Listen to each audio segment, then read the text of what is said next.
Have you ever walked through a garden and just notice how some plants kind of just shift colors? It's like they're putting on a show just for us. It really is. So today we are going to dive into this fascinating case of color shifting in the plant world. Yes. Specifically, a blogger named Eng who noticed something pretty curious happening with his purple basil. Interesting. Yeah, so his blog post titled Notes on Gardening, part 453, this is a long-running blog, Why is My Purple Basil Turning Green? Wow. Published on qianming.org on February 19th, 2025. We saw that and we thought, well, this is perfect for a deep dive. Yeah, what I find so fascinating about this is that it's like everyday observation, but with some really cool science behind it. We just kind of take the colors of plants for So granted. granted, yeah. But there's a whole world of genetics, environmental factors, all that kind of stuff. Right, and so Eng is a software developer by day, Oh, wow. which I think adds another layer of intrigue to this. Yeah. Because he's clearly a very systematic thinker, likes to solve problems. And in this case, the problem is that his purple basil cuttings are suddenly turning green. Interesting. And that's where the mystery begins, right? Yeah. He even noticed that some leaves are displaying a split personality, like half purple, half green. What? Yeah, it's really cool. Wow. So for those of us who aren't botanists, the purple hue in basil and lots of other plants comes from a pigment called anthocyanin. Okay. It's not just about aesthetics, though. Anthocyanins are powerful antioxidants, so they can impact a plant's nutritional value and even its ability to fend off pests. Wow. Okay, so there's more to that purple color than meets the eye. But what's making Eng's basil lose its purple? Well, Eng initially thought that it was genetics, which is a pretty good starting point considering purple basil is often a hybrid plant. Now, hold on. For those of us who are less familiar with, gardening lingo, what exactly does hybrid mean in the plant world? Yeah, great question. A hybrid plant is basically the offspring of two different parent plants with distinct characteristics. Think of it like dog breeding, right? So you mix a poodle with a Labrador and you get a Labradoodle. Right, right. In the case of purple basil, it's often the result of crossing different basil varieties to get that desired purple color. Okay, that makes sense. So is Eng saying that his purple basil is basically turning back into its parent plants? That's what's interesting about hybrid plants is sometimes those ancestral traits can reappear. It's called genetic reversion. Imagine those genes from the original green-leaved basil ancestors sort of lurking in the background, waiting for a chance to express themselves again. Oh, that's so cool. So it's like a genetic throwback, kind of like when you see a family member who looks just like their great-grandparent. Exactly. And that's one possible explanation for Eng screening basil. But before we jump to any conclusions, we had to think about the environment too. Remember, anthocyanin production is influenced by things like sunlight and temperature. So if Eng's basil cuttings aren't getting enough sun or they're exposed to too much heat, that could also lead to less purple pigment. Okay, so it's a two-pronged mystery. Yeah. Could be genetics, could be the environment, or maybe even like a combination of the two. Precisely. And that's what makes Eng's approach so interesting. He's not just, sitting back scratching his head. He's decided to do an experiment to get to the bottom of this. Wait, he's actually going full-on scientist on this basil situation. Yeah. I am intrigued. Tell me more. So his plan is to plant new purple basil, but from a different seed source and in a totally new location, his backyard. This way he can control for both the genetics and the environment. Okay. So if the new basil stays purple in the backyard, then it points to an environmental issue with his original location. But if the new basil still turns green, well, then it's more likely a genetic factor. It's like he's turned his backyard into a scientific laboratory. I love that he's taking such a systematic approach. It reminds me of how a detective would gather evidence, to solve a case. Right. And this is where things get really interesting for me. If we zoom out a bit, Eng's purple basil mystery is like a perfect example of how we can apply scientific principles to everyday life. We can all be observers, we can ask questions, form hypotheses, and even conduct our own little experiments to learn more about the world around us. Yeah, it's not every day you see a software developer applying his problem-solving skills to a gardening dilemma. But I have to admit, I'm already hooked on this botanical detective story. And trust me, it gets even more fascinating, but we'll delve into that in just a bit. So we've got this software developer turned basil detective on our hands trying to figure out what's going on with this disappearing purple pigment. Yeah.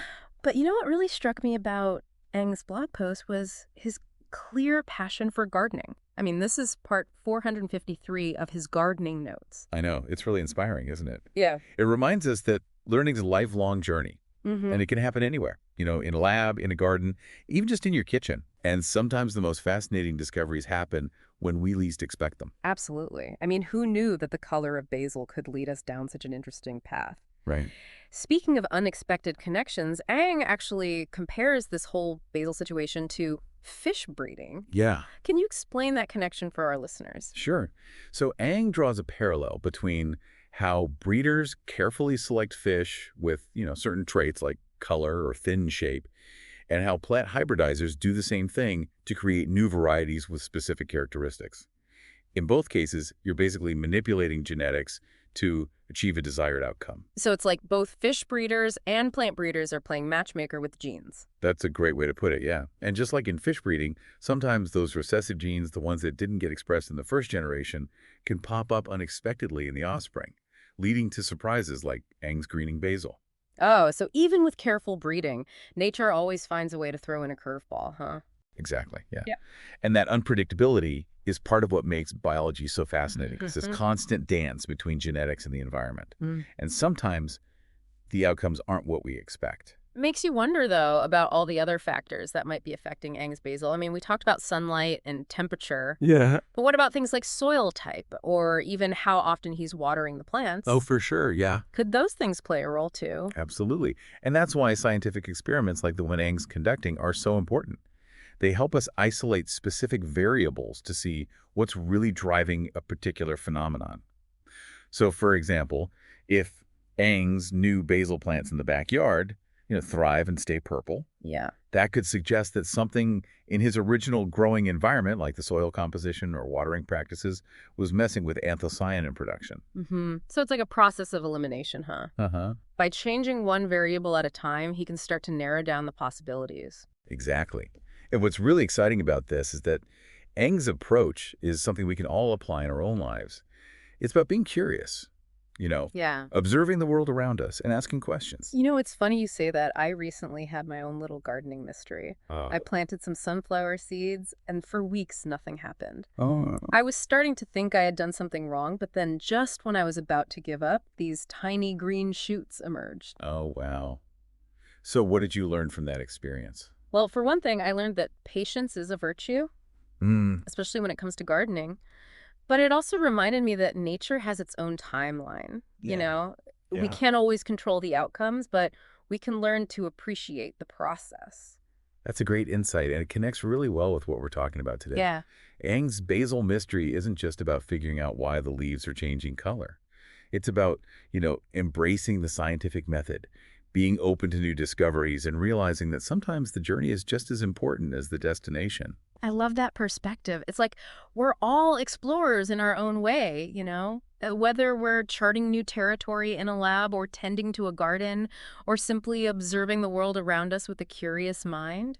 And who knows, maybe Eng's basil experiment will inspire our listeners to conduct their own little investigations. Perhaps they have, a mystery in their own garden or a question about nature that's been on their mind. I'm already thinking about all the mysteries lurking in my own backyard. But before we get too carried away, let's bring it back to Ang and his purple basil. Okay.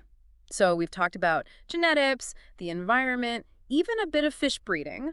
Yeah. So what's the takeaway for our listeners? What's the big aha moment here? I think the biggest takeaway is that there's always more to learn. Even something as seemingly simple as, the color of a basil leaf Right. can lead us down this fascinating path of scientific discovery. It's a reminder that the world is full of wonders, and all it takes is curious mind and a willingness to explore. And a purple basil plant that's decided to go rogue. Right, that helps too. I think that's a really good point. Even seasoned gardeners can still encounter some unexpected surprises. Oh, yeah. It's just a reminder that nature's got all these variables we can't always control, but that's kind of what makes gardening fun, right? Totally. There's a sense of discovery, a bit of mystery, Yeah. keeps you on your toes. Yeah. And sometimes those unexpected twists can lead to some of the most valuable learning experiences. Totally. In Ang's case, it led him to design this really cool experiment, turning his backyard into a living laboratory. I really want to know what he finds out. Me too. Me too. I think his approach is really impressive. It kind of highlights the power of observation and critical thinking. Right. Skills that you can apply to anything, not just gardening. Right. Okay, so before we wrap up our deep dive into this whole purple basil mystery, let's kind of recap the key takeaways for our listeners. All right, so first and foremost, the vibrant purple color that we see in lots of plants, including basil, comes from a pigment called anthocyanin. But it's not just about pretty colors. Anthocyanins are powerful antioxidants, and that's good for the plants and the people who eat them. And we also learned that purple basil is often a hybrid plant, so it's been bred for very specific traits. And as Ng's experience shows, sometimes those hybrid plants can, like, throw us a curveball. Mhm. They can start showing characteristics of their parent plants, and that's what's known as genetic reversion. Yeah, exactly.